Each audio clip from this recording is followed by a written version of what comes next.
Hello and welcome to this new session. Meet the new commissioners, I think it's called, although as we've already discussed, some of them you might have recognised from the past. It's the same in television always, I think. Once upon a time, public service broadcasters commissioned programmes, we watched them on televisions in a corner of their room. Technology and new transmission models have upended that system, and now increased competition, new forms of showing this content has led to a sort of arms race for content, new ways of showing programmes, new ways of commissioning. But how do you define success in this brave new world? The world of the overnights obviously doesn't matter as much anymore when you have James Corden showing that you can make an amazing hit show without any reference to overnights whatsoever. Here to discuss this are 5 people responsible for billions of pounds in commissioning between them. I'm going to introduce them in order, and then each of them are going to show a clip of some of the things that they have commissioned, and we'll have time to talk about it. With 5 of them, they've each got about 9 minutes each. If we have time at the end, it'll be great to get some questions. I will be hopefully peppering them with questions in between.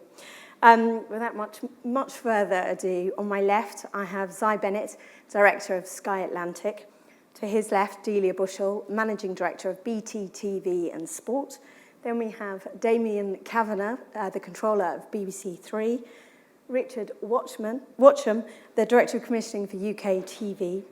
And then at the far end, seeming like a very long way away, is Kevin Sutcliffe, who used to be the Head of News at Vice and is now the Senior VP for TV and Video Programming International, which I think means he is definitely responsible for Viceland. So we will be talking about that new TV channel. Kevin, I think we're going to start with you, show the clip, and also then maybe talk about where Viceland's going to go. Sure. Now, Kevin, there's been some chat, a very new channel, Viceland, some chat about Barb overnights being a bit disappointing. How do you define success, though? Is it about overnights? Do you even care? Well, it's, I think the first thing was, for us, it was a great achievement, second channel launch after 6 months after the US launch. So, no, it was like that could have been written weeks before, you know, it's like trolling, isn't it? Day one, nobody watched your channel. Well, actually, that's only one metric we're ever going to use anyway. And Barb, of course, is important for lots of reasons we all know. But that will be just one of the measurements over time. So we're here for the long run. We've launched it. It's a week old. We think we've got a fantastic product. We've got amazing content. We've attracted a largish number already of people across all our screens. Because I think the play here, and it's like Ted said, it's actually getting your content on all screens and counting that. It's getting that out. So you'll see that on Sky 153, and you'll see it on Now, download, big important play for us. So it's just one of those measures of success. But if you say it's only a week old, of course, you're the one when you say new commission, this is the new channel. In a year's time, if you're back on this panel, which I hope there is a RTS panel of such a kind, what will be the thing that you will say, this is what we set out to achieve with it? Is it the number of young people that are watching? What's the metric? Yeah, I mean, if you look at how the American channels performed so far, and I think that's probably where we looked for our clues. That channel is aged down, its channel it took over. It's got a growing audience over time, and we've said, in 3 to 5 years, we want to have a growing audience, which is both on the linear channel, is also downloading, and is also across Facebook and across all the other platforms that we use. So I think we'd come back and say, well, the overall figures are hard to define now, but we'd be counting them all across those. So I think that's where we'd want to be in a year's time, is to say we've grown across all of those platforms. Brilliant. Richard, can we look at some of the UKTV? We can look at all the content, and then we can discuss how each of you are defining what you do. So you're going to show us some UKTV programming. Richard, I'm going to ask you the same sort of question. Sure. You've got these channels that have performed very well in terms of viewers, but they don't, in terms of PSB, how do you compete? How do you commission for the viewing figures or for the brand, for what they do for Dave, for Gold? Sure, I think we commission a little differently from other broadcasters. So we my team, my brilliant team, commission absolutely not for slot, as a lot of broadcasters do, because they have to fill certain hours and they're aiming to get a certain type of programme in a certain type of slot later in the year, but for opportunity, really. And I think that that gives us two advantages. So it's a strategic approach, but at a kind of channel level rather than on an individual programme level. And strategically, what we're trying to achieve is raising the awareness and growing the reputation of the channel. So when we commission a raft of comedy entertainment shows for Dave, that helps us get Entertainment Channel of the Year award for that channel, and 2 of the 6 best entertainment shows at the Broadcast Awards for that channel, that feels like success. And also to help support and kind of define the tone of that channel. So that's absolutely key for us. We've got 10 different channel brands. They've all got different tones of voices. And we have very deliberately constructed those tones of voices to appeal to the audience. One of the major jobs of commissioning is to make sure that we absolutely nail that tone of voice and that we're really clear for the audience what that tone of voice is. That then has a kind of halo effect across all of the content on that channel. But you talked about awards, you talked about the branding. I mean, Gold, obviously, we all know you're going to find programmes that we might have watched before.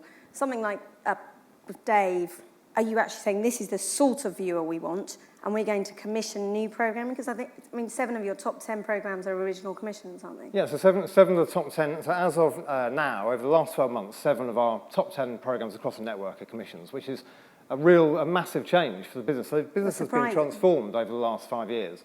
We are now just knocking on the door of 10% of the commercial market in the UK, 10% of the share of commercial impacts.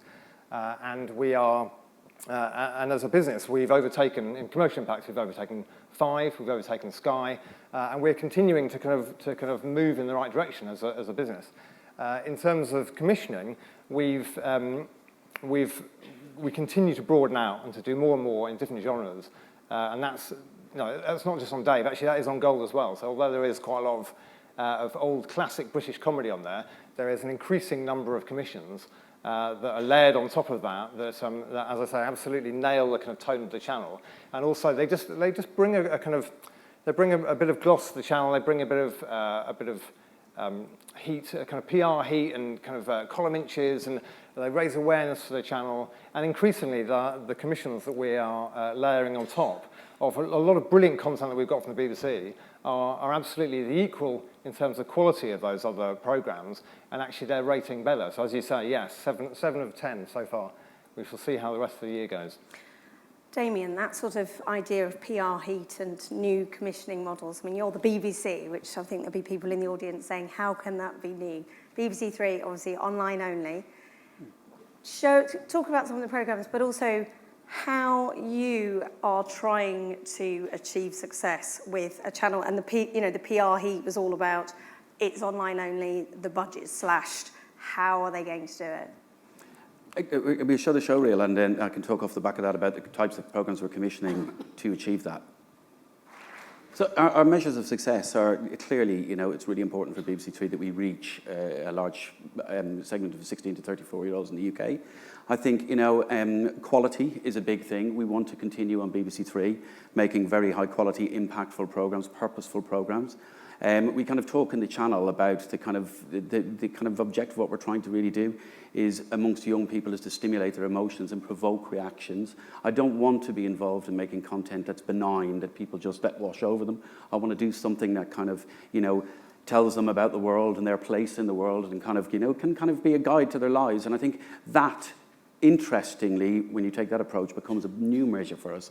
And I think the new measure, and I think a lot of us are starting to talk about it at the BBC now, is around impact and the impact that our programming can have. And I think, you think about it from both the long-form programming that we make. So, for instance, on that show reel there was Suicide and Me, the Professor Green show. The feedback we got from that show, and the feedback we got particularly from young men about the fact that we raised the issue of mental health, and the confidence it gave people to actually speak out, is a really important thing. But then on another level, and what we're trying to do on BBC Three, you see the short-form clips that I had in there of we do a series of content designed for social called Things Not to Say, and in that we've covered things like autism, Down syndrome.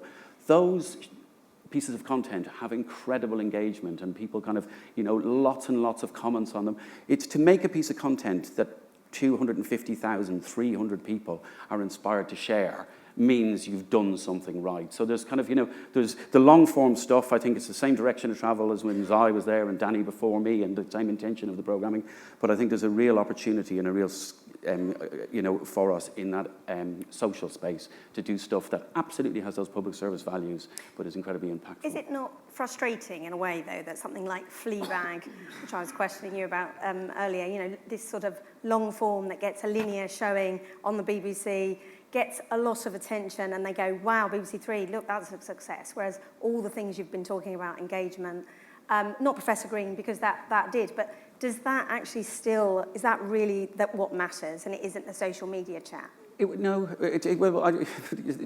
Social media chat can often start, and very often does start from, there's a hell of a lot of social media chat about Fleabag, but the social media chat wouldn't exist if Fleabag didn't exist. So I think, I think BBC Three is there too, and I mentioned to you earlier, I think one of the quotes I read about Fleabag was in the Radio Times, and it said, the thrilling sound of a clear new voice. That's what BBC Three is for. We're there to back that type of talent, and we're there to back those type of ideas and get them on screen. And then all the stuff that comes after that, and I think if you think, just Fleabag, we did some interesting stuff. I think it was first series on social. But if you look at the content that we've been making specifically for social, based on People Just Do Nothing, that is absolutely flying for us. So I think, I've always said about this is not an either-or thing for me. This is not, we've moved away from telly now and doing that type of stuff, and we're just an online channel. It's both and. Okay. Delia, you've got some clips to show with should we roll the clip? BT Sport plus some of the other things that BT are doing. When I talked about the arms race earlier, I think the sort of cost of sports rights that both Sky and BT, 5 billion record-breaking for the last lot, has gone into a whole other stratospheric level. How do you get a return on that investment for BT? Is it about, using it as a trade, getting subscribers? How do you define why you're spending? How do you get the money back? So I think it's been a very multi-layered strategy, and I think we're certainly at the other end of the spectrum of sort of focusing on the overnight. But BT has very much used the investment in TV and sport as part of a strategic transformation of the whole business, and I think it's a journey that we're still on. I think principally we looked at investing in premium content as a way of both transforming the perception of innovation of the BT brand, then completely turning around the performance of our BT consumer business, which had been in revenue and profit decline for a few years until we launched BT Sport. And then using that to drive our subscriber growth, whether that's broadband subscribers, sports subscribers, TV subscribers. And then even now, I think the journey's just entering the next phase, which is with the acquisition of EE. We've now launched BT Sport over EE, and it's almost acting as the first bridge in the integration and the move towards being a converged mobile player as well. So I think for us, it's been it's had many levels of payback. There are direct revenues to BT Sport, there are indirect benefits, and then there are, the softer, more intangible brand halo effects. And then I think probably, as I may say something similar, but we focus a lot on delighting the customer, and then on measures like NPS or Net Promoter Score. So when we, particularly as a telco, invest in content, it is helping create an emotional engagement with our customers. We're selling them more products, they're happier and more delighted with our services, they perceive better value for money, and through that, they stay with us longer or more customers join us. And it's that, I was struck by in the clip where it said it's not just about sport. I mean, that's an argument Sky has been making now for at least 5 years. Sky Atlantic has been launched. Come to us for the sport, but then love us for more. Is that the idea? Yes, no, very much so. I think we started with BT Sport, a few years back, and then after I arrived a couple of years ago, one of the first things we did was then to take sport and the success it delivered for broadband, but then make that at the heart of a really strong BT TV value proposition with wider entertainment and other channels and things like Netflix. What we've then done is try to tap into what we would see as the consumer sweet spot or the consumer zeitgeist right now, which is consumers increasingly having less available time to watch linear TV, more desire for flexibility, less desire for full fat pay, probably more desire for a pay light, and to try and create some amazing value, sort of £5, £10, £20 packages that really target what consumers are looking for. It seems like a good segue into Sky, and Sky Atlantic sort of redefining where Sky is. Started off with the sports rights with the Premier League, and really Sky Atlantic, Mad Men, some of the original commissioning, which I know you've been responsible for. Yeah, and Sky One and Living and a few other bits and bobs. Bits and going on, bobs. yeah. Just a few bits, yeah. Do you want me to set this clip Yes, up quickly? please. So I think this clip is a clip from a show that we are airing next autumn. So I'm going for the ultimate tease for a year out for you all. So around September-ish, put that in your diary. It's called Tin Star. It's written and directed by Rowan Joff. And I think it demonstrates two things for me. It's what we look for when we're commissioning narrative shows are authorship and attracting catalytic talent. So have a quick look. I forgot the language and violence warning, sorry. It's all right. But it normally goes without saying on Sky Atlantic. I can see why now they're calling it the new Fortitude, though. Lots of similarities there. Yeah, well, it's talking about sort of measures of success for, they're very similar to what Delia was talking about. So the essence of what we do is pay TV. I'm going really simple and simplistic here. So that means our customers are giving us money every month. They have to the way we measure their enjoyment is the value that they get from it. It's a subscription business. We're not fussed about ads so much, although that's a big important part of our business as well. So the overnights are fairly, they're we look at them for sure, but they're the starting pistol for us. So it's all about giving and measuring the sort of value that our subscribers and our customers get. We've got a very close relationship with the customers. But ratings must matter because, as you say, aren't they the best way of showing that your subscribers are actually getting value because they want to watch it? Well, not really the Barb overnights. They're part of the story, but they're not the whole story. So something like Billions was a show with Paul Giamatti and Damian Lewis. We released that in its totality at the same time on Sky box sets as we did on the linear channel, on episode 1 in linear. That's had 12 million downloads. Those 12 million downloads won't be captured by Barb anywhere. So there are lots of different ways of measuring the consumption, but equally the more important thing for us, and certainly with Sky Atlantic as a channel, is the value. And to look at that, we look at the passion people have for individual shows, we look at the value they have for individual channels and where they rank it in their top 10. This morning, one of your colleagues, Jane Miller-Chip, talked about drama becoming almost like the danger of drama becoming like the subprime market because the risk is so high. The costs are so high. I mean, obviously, we've had the Netflix 100 million crown. The costs of producing this high-end, amazing stars like Tim Roth, Stanley Tucci. How do you sort of mitigate against that? The fact that there is this high risk. Do you just say we have to put as much money in as we can because the rewards are so much greater? Well, I think it's about creative ambition, not about just about spending more money.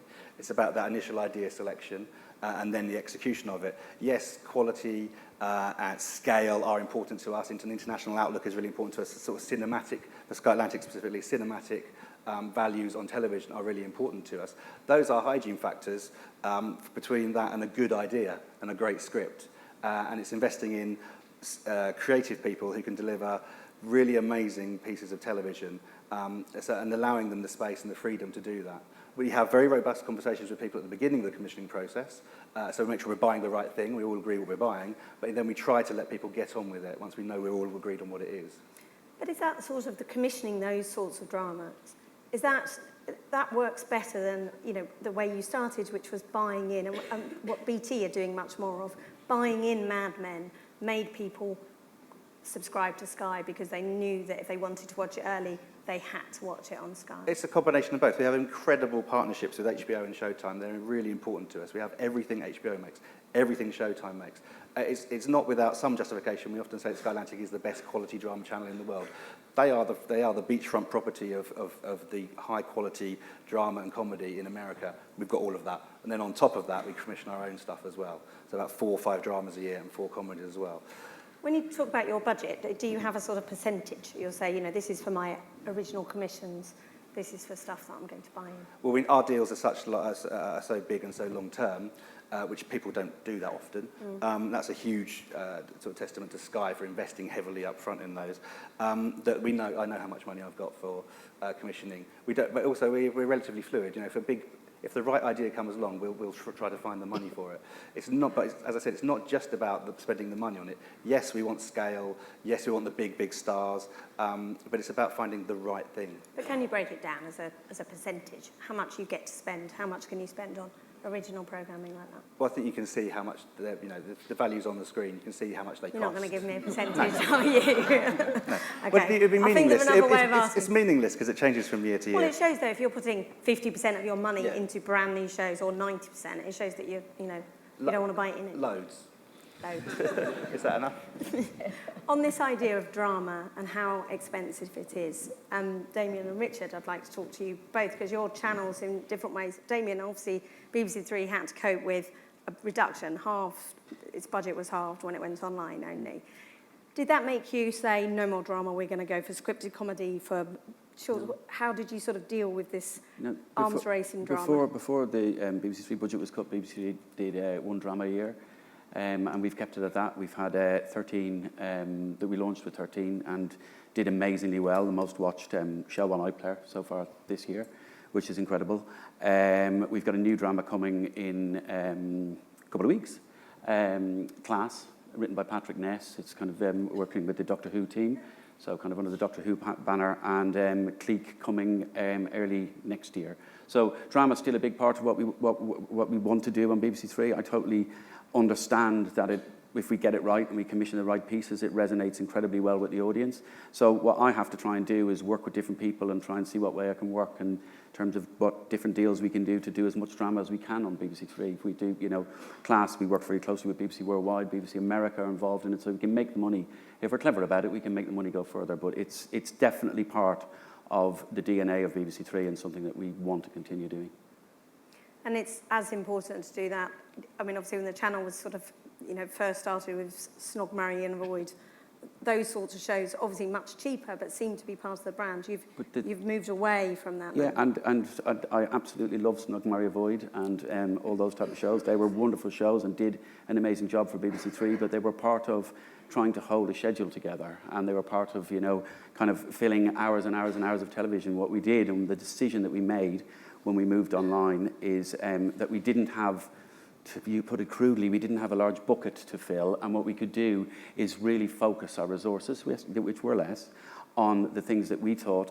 Actually, the interesting thing, it wasn't even the things that we thought, it was the things that when we went out to consult with the audience around the time we were trying to work out what to do with BBC Three, told us they really, really valued. And what they told us they really valued was scripted comedy. They told us they valued drama. They told us they valued the documentaries and current affairs that we did, and the talent-led entertainment shows, and that's where the firepower is on BBC Three now. And for UKTV, Richard, that's, the commissions that you have done, sports, scripted comedy, Red Dwarf, is it something you won't be commissioning, sort of, it's not going to be a major part of where you're commissioning? So I've made a very deliberate kind of strategic approach in terms of taking we got rid of all the factual a few years ago, and we concentrated all that money into the entertainment channels, and we've gradually been building that back up. So you're right, well, actually, over the last year, we've doubled the number of genres that we're operating in. Over the last 4 years, we're now 3 times the number of hours that we're putting out every year as originations. And thankfully, my budget is rising every year, so my resources are going up. So actually, everything's going in the right direction in terms of commissioning some drama. We have had a number of conversations with drama producers. For me, it will be an important step when we take it, and we will take it. I want to get the deals right first. I think Damian was talking about making the money go further. Actually, we're already commissioning some programs above kind of lower level drama spend. So we're already at that kind of level. We're already got some comedy drama in development, which is kind of longer form. So we are edging that way. And as I say, we will definitely commit ourselves to some drama soon. Delia, I was just struck by how, the BBC got it in the neck a bit over the cost of Night Manager, which was £10 million. And then that's the cost of one Premier League game, I think, roughly. Is that ever going to be redressed? I mean, that sort of, everyone talks about this drama being this, potential subprime, the increasing costs. Night Manager, the BBC is constantly forced to defend it. Is that ever going to sort of that gap is going to narrow, and is BT going to do anything about it? Are you going to commission the next John le Carre? Well, I think what's clear from all the consumer research is that even more so now than maybe 5 years ago, consumers, if you're a pay TV operator, consumers are motivated by two things. One is sport and the other is drama. And then within sport, there are obviously certain sporting brands which, you know, have the strongest sort of power or passion appeal. Then I think, you know, when, in all our consumer research, it's box sets that people talk about, whether that is, you know, first run originals or second run box sets. You know, I think when you look at what Netflix has done and what Ted was talking about just now, he's curating a combination of the two. And what motivates consumers is box sets generically. But I think if you are a pay platform, what you're trying to do is create sort of tentpole or flagship moments across the year where you've got something exclusive and something that gives you a marketing differentiator to give a reason for consumers to come to you. And that could be Champions League, that could be, for us, a new AMC drama, that could be, you know, partnering with Netflix on a marketing of The Crown or something, or it could be us going out and commissioning or co-producing some new dramas. So, but are you going to? Is that? Look, I think we are absolutely open to doing it. We're looking at many different things. You know, definitely we want a layer of exclusive content in what we do, and that can be across a number of different genres, but the strongest power is in sport and box sets, and we'll keep looking at, you know, we're ambitious for growth, and we'll keep looking at more investments. Kevin, we talked a lot about sort of commissioning in terms of genre, but Vice have talked about commissioning for the brand. So, and you know, you can tell from that clip, it's about sort of young people and about the sort of world that isn't being covered perhaps by PSB. Tell us about how you, I mean, obviously this is much newer in terms of what Vice wants to be putting on and what you think is going to be the most successful and why. Well, I mean, it comes out of Vice, and Vice's sort of 10-year history of making video, and that's sort of... And documentaries. Well, yeah, documentary, some factual entertainment as well. If you look at the range of video, and now if you look at the range of channels on Vice, they're all producing video right across a range from broadly a women's issue channel through to vice.com with some of the funnier stuff. So, you know, it came out of that. It came out of also our Emmy Award-winning HBO show. So there was a sort of reason that Vice sort of saw that the content that we make could actually be a global play. So Viceland's a global play. You should see it like that. It's rolling out here now. It'll be in 40, 50 territories by Christmas, most of that run from London. So what we also thought at the time was that the tone of voice and the brand is very strong in many places. Where it's not strong, we're planting a flag, but also that tone of voice and that attitude that you see in the content actually reaches out 16 to 34s very specifically. How do we know that? Because they tell us. Because online we can see very quickly, very easily what they think.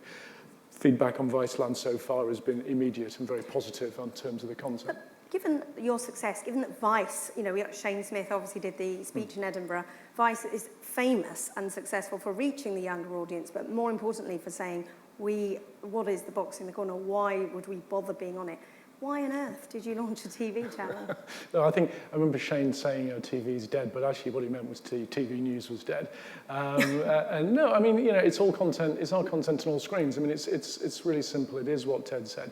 You know, we produce hundreds of thousands of hours of content every year. We've got a premium offering in Viceland. We think that it's very special. You see the amount of content that's going to be available here. It's 400 or 500 hours of really high premium factual entertainment content, real range inside that. And I think that people will come to that. And I think both they're prepared to pay for that, as well as they're going to consume other Vice products as well. Everybody's talked about halo effect. You know, this is one aspect of Vice's content output. And I think it's going to be a strong offering here. And I think that will work in different territories slightly differently. We'll see as we roll out in Europe and we roll out in Africa, New Zealand, Australia. But I think overall, it's part of the suite of content that we make, you know. But because you're trying to get a different audience for your content. Because I mean, that, you know, Ofcom figures and Vice have been saying for years, young people, 16 to 34-year-olds, they're not watching TV. I mean, that was the BBC's argument for making BBC Three online. Why then go on to a TV channel? Do you want older viewers? Well, no, it's still a 16 to 34 demographic that we serve and we know really well, and we think that that's there. I think there was a sort of recent Blinkbox research, which showed actually television viewing is extremely healthy. I mean, downloading, is also, very, very strong and very healthy at the moment. Live viewing is changing, but you've got to see it as a play across all screens. You can't just pick out the linear and go, oh, what have you done that for? That's actually not, it's not representative of strategy, and neither is it representative of how we view our overall success. Our success is about the brand. It's also about the content. There's an element of, win an award and things like that as well. But actually, it's about all Vice content on all screens all over the world. Who do you see as your biggest competitive threat here? Is it Damian and BBC Three, or, given this very changing market? Well, I mean, I think, to your point about why launch a channel, this is a very competitive market, and we're very aware of who might be watching and what they're watching. So I think what we see that as, people watch BBC Three, sample ITV2, that's fine, because they're going to also come to us as well. You can't see this in a sort of isolated thing that they're going to be brand loyal, but your brand has to be really strong. And I think the strength of Vice and the strength of Vice brand globally is what will carry this project, the Viceland project, through. I think that's what's important. So, Damian's has fantastic content, which we watch and admire, same on other Sky channels. But we also perceive that our tone of voice, that there is a gap there. We can fulfill, that audience's need. And we said that when we launched the news as well, that there was an approach to news that we thought was missing, was lacking, it had run out of steam. And I think here, if you look down the EPG, as we did, we think that actually our offering will stand out. The tone of the channel, the voice of the channel will absolutely stand out and offer something fresh. But also it will be seen as complementary to some of the other offerings. So, Damian, if the BBC Trust next look at your service licence and say, actually, they don't need this requirement that they all go linear, all their long-form commissioning goes linear, just make it online. Will that be a bad thing or a good thing for you? Will it be good for the brand, or will it be disastrous? Look, what we're trying to do with BBC Three is, across the BBC, we have incredibly valuable real estate in terms of, channels and platforms that acquire very big young audiences at the moment. Part of my job is to identify where they are, and, it's a simple fact that BBC One is the biggest channel for 16 to 34-year-olds by quite a distance in the UK. I think it's great that I have that platform to put our content on. I think particularly when we're trying, to launch new shows. I think, the BBC website, bbc.co.uk, is the third biggest platform for 16 to 34-year-olds in the UK. I need to work really well with those to find the right content that adds value, not that replicates what they're already doing, not that replicates what news or sport or homepage or anybody else is doing, that has BBC Three's tone of voice and speaks to the audience in that way. I need, it's a really important thing. So when people ask questions about who's competitors and am I a competitor of Vice and so on and so forth, I think it's not a zero-sum game anymore. It's about people will sample content from lots of different people. We're not all challenging each other in exactly the same time slot. So it means if you choose one, you don't choose the other. When I went to, when we were doing the work on BBC Three, I went to see Vice, and they spent a hell of a lot of time with us, telling us how they did it and, the things we should be looking out for. And one of the things they said is try and get your content on as many screens as possible. So I don't kind of see it as a big competitive thing. And I think BBC One really, really important to us. We've got just under 10 minutes to go, I can see. Can I ask you, though, because you talked about this device issue, that when you're commissioning, I know, Richard, UKTV, you have you showed Red Dwarf on the UKTV player.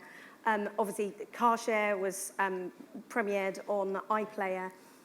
And Sky and BT have, obviously, their commission in terms of the app. Can you sort of each talk about the different ways of commissioning for those different devices? And Zai, maybe you can talk about that sort of, does it make a difference to you that you've got the app and how important that is? Or do you just ignore it? No, it's purely, we give the customers the content they want, and they can choose how to consume it. So either at pace via Sky box sets when we originate a new drama, say, and we will drop it all at once. Or on what device they want to. We're completely agnostic. They can consume it however they want. We want to give them choice.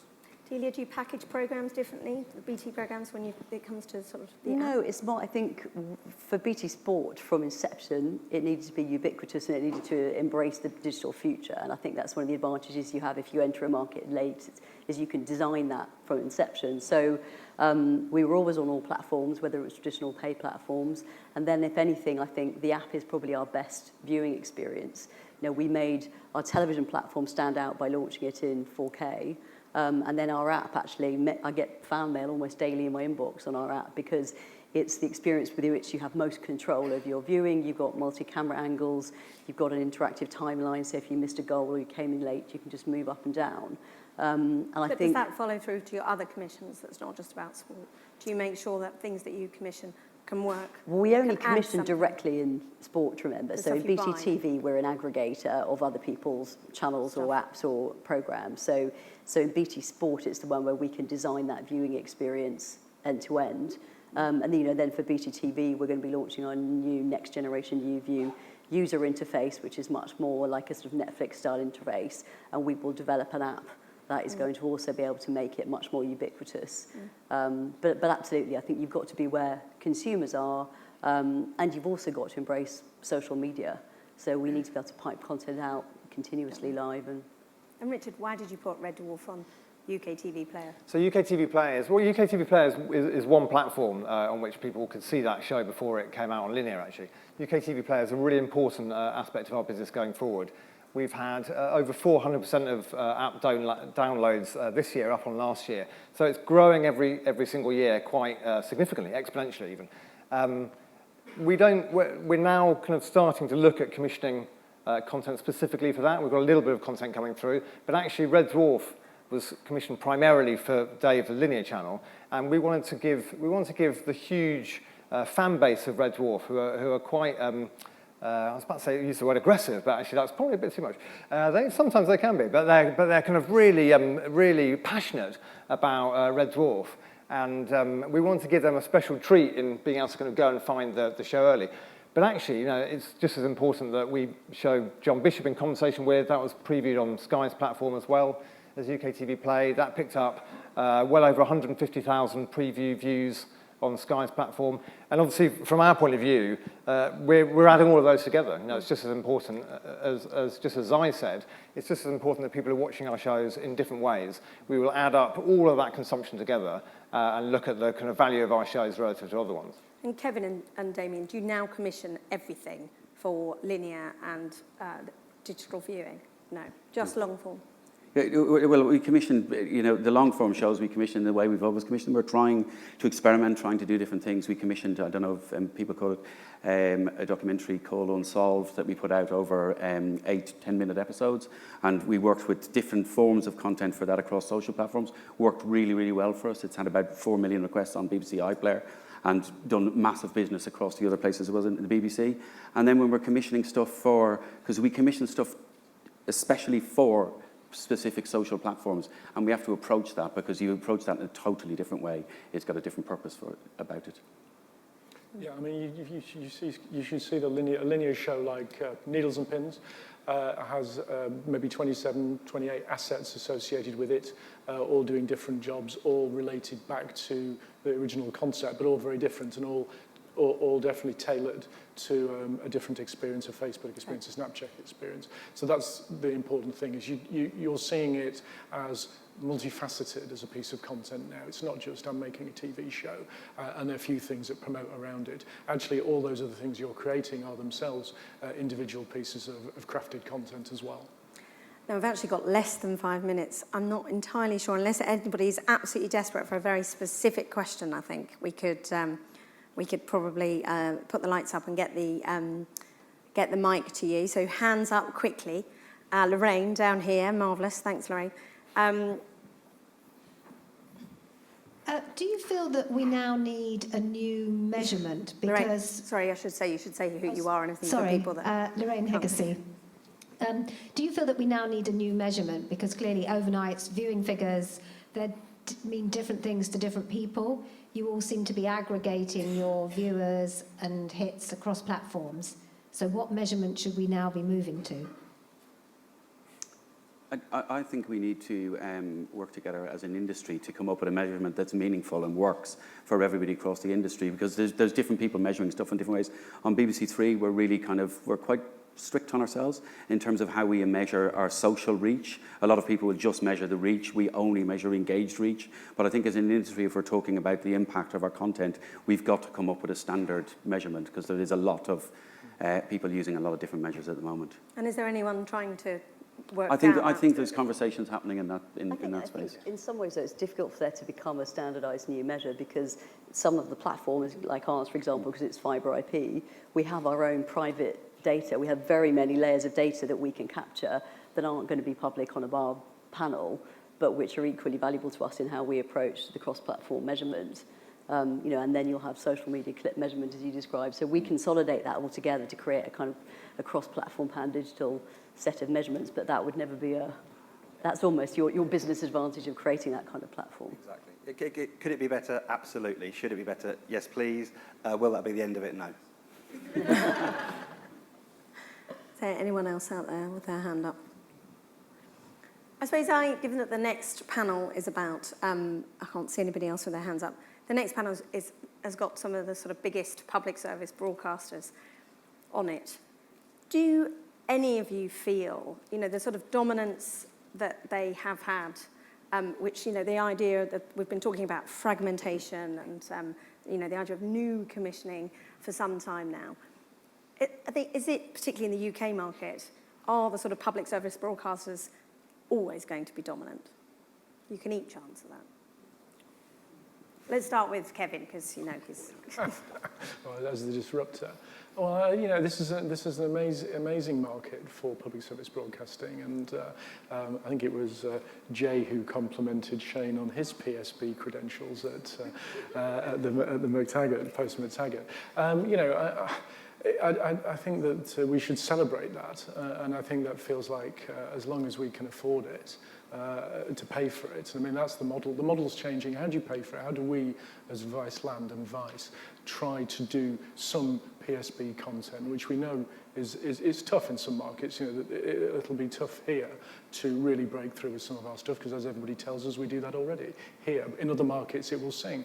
I think it's how you work out how to keep funding it going forward. And there are very serious challenges, for the BBC in particular, and for Channel 4, about how you maintain the output, the quality, and that level. I think those are really big issues. Richard? Well, you asked whether they would always be dominant. So in some ways, that's or whether they're increasing in dominance. We've had this I for don't think years they're now. Increasing at all. I think that as we've all talked about, so proliferation of channels and places you can go and get brilliant programming. From my point of view, I'm very happy that UKTV is increasingly taking more of the commercial market. From a personal point of view, I hope they're still around, and I hope they continue to be there, continuing to create the brilliant content that they create now, because actually they're vital for the production community, they're vital for all of the other broadcasters that are kind of packed around them, that they continue to create brave, brilliant new programming. So I'm sure they'll be here for a long time. I think there's a really healthy ecology in the UK broadcasting landscape at the moment. I think what I really hope is that we can continue to, I believe absolutely in, and you see it in the show reel I showed earlier, in public service broadcasting and doing that kind of broadcasting for young people. And I just hope we can continue to kind of make that content for them and get it to them. Make sure they continue to watch public service broadcasting. I think, as Stephen Burke and also Ben from YouTube said earlier, the pace of change is only going to keep accelerating. And whether you're a PSB or any other player, only if you can keep innovating with where the consumer is going, as well as trying to defend and grow your core business, are you going to be able to survive. But I don't think that's just for PSBs. I think that applies to all of us. It's a hugely rich, creative environment we're in. I guess the biggest question is how you continue to finance them going forward. We have a very secure and wonderful business model, and we're growing across Europe. You look across PSBs and think there's lots of uncertainty there. on that Sky note. I managed to get through an entire hour almost without mentioning Bake Off, but hopefully the next panel will redress that. I'd like to say thank you very much for my fabulous panels, Bennett, Delia, Bushell, Damian, Kavanagh, Richard Watsham and Kevin Sutcliffe. And just to say that we, having talked from the non-PSB point of view, our next panel is going to be looking at how public service broadcasters are adapting to our changing environment. Thank you.